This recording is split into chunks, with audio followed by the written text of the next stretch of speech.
It's a common way to house-train puppies, and some pet owners swear by it.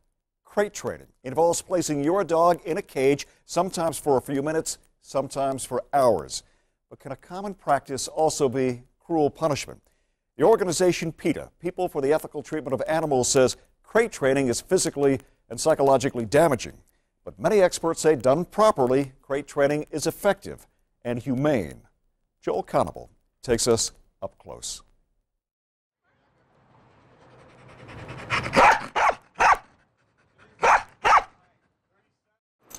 We love our dogs, but sometimes we don't know how to train them. That may be why some dog owners are turning to this. It's not a revolutionary idea, but one with ties to a dog's past. Dogs are by nature den creatures, and a crate is considered by some trainers to serve as a dog's den, a safe haven where the hunter doesn't have to worry about defending his territory. It's an excellent place for them to be. Plus, they like to be in dens and closed-in areas, but they must be made secure by being there. Brandon Fouché is a behavioral specialist, a dog psychologist, and the owner of Canine Communications. Let's go. He says crate training can make your dog a good traveler and help calm him down. But done wrong, it can also have the opposite effect. Take, for example, this dog. His owners put him in a crate to stop him from chewing on the furniture. The sensor you hear is meant to discourage him from barking. It isn't working, and instead of solving his behavioral problem, the crate seems to bring out his aggression and frustration. And in this video, you'll see, even though the dog has been crated, he finds a way to get out. Now, what is that telling the dog?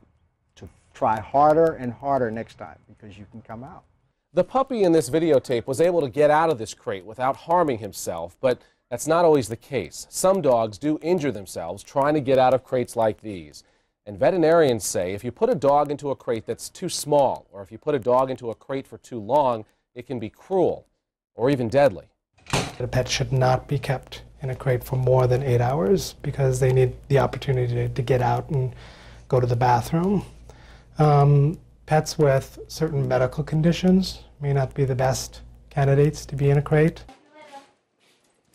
Dr. Mark Nunez of VCA Animal Hospital in Burbank says many pet owners ask about crate training. You can see there's a little bit of redness where the stitches were. Especially if they have animals that act in destructive ways. If you don't do it the right way, then the pet's going to forever associate that crate with bad feelings and is going to be always afraid of the crate.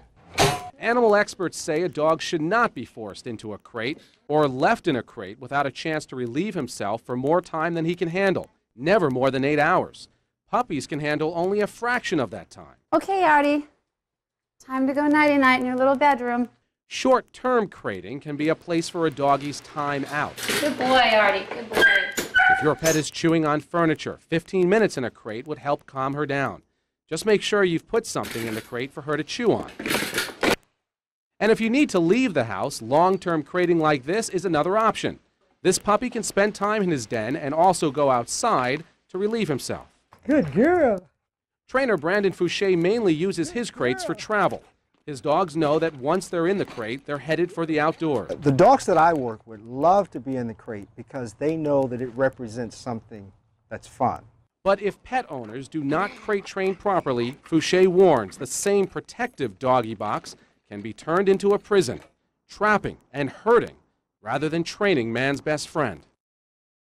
The experts say if you want to crate train your dog, make sure you know how to do it properly first. Never keep an animal in a cage for more than 8 hours, and make sure fresh water is available at all times.